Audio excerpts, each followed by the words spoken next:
My name's Pam Bowen, and welcome to the Safe Sanctuary review. Today we're going to go through what's available to you on the BWC website. We have a lot of resources there, but let me start by telling you the most important thing about Safe Sanctuary is consistency. If you are consistent in the policies and procedures to keep our children safe, then predators will be less likely to want to come to your church. If we have consistent background checks, consistent interview policies, and policies for waiting 6 months before you have new people working with children and young youth, those kind of things are what predators will stay away for. Today, we're going to go through some of the things that are available to you on the website and some other resources that I have. Let's get started. BWC website has resources for just about anything you might need to do. There's a step-by-step guide to developing or updating a Safe Sanctuary policy. There are sample Safe Sanctuary policies for large and small congregations. Reading these policies will give you the nuts and bolts of the Safe Sanctuary program. Background check procedures, vendors, and instructions for setting up online accounts for your church.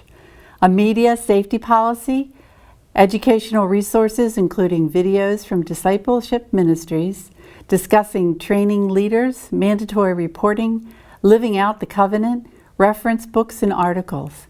There is also a 3-hour online training program for people new to Safe Sanctuaries that includes a quiz at the end. There's also a shorter version to use as a yearly refresher course for your current volunteers and paid staff who have already been through the 3-hour training course. And this one also includes a quiz at the end. The best resource for Safe Sanctuaries is this book. This is the book that was adopted by the BWC conference to use as a guideline for Safe Sanctuaries. It's called Safe Sanctuaries, Reducing the Risk of Abuse in the Church for Children and Youth by Joy Melton. You can find this book at Cokesbury or online at Amazon, but it's a must-have for every church for Safe Sanctuaries.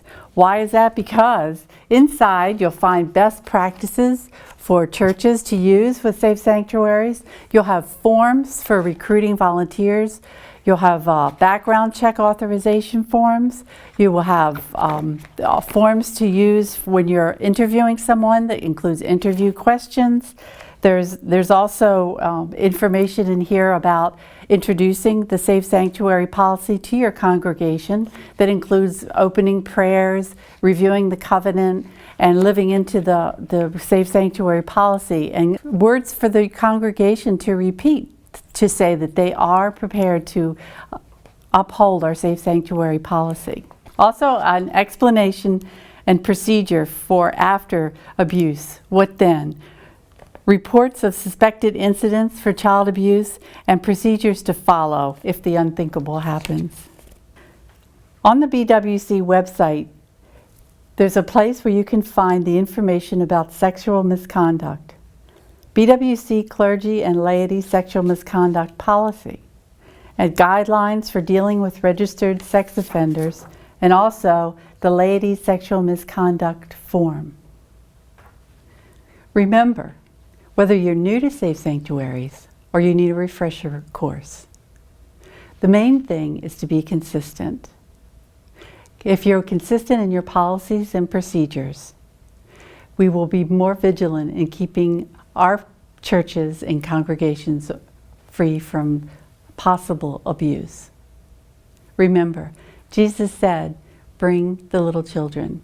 And we want to bring the little children, but we also want to keep them safe. Thank you for taking the first step in your Safe Sanctuary procedures.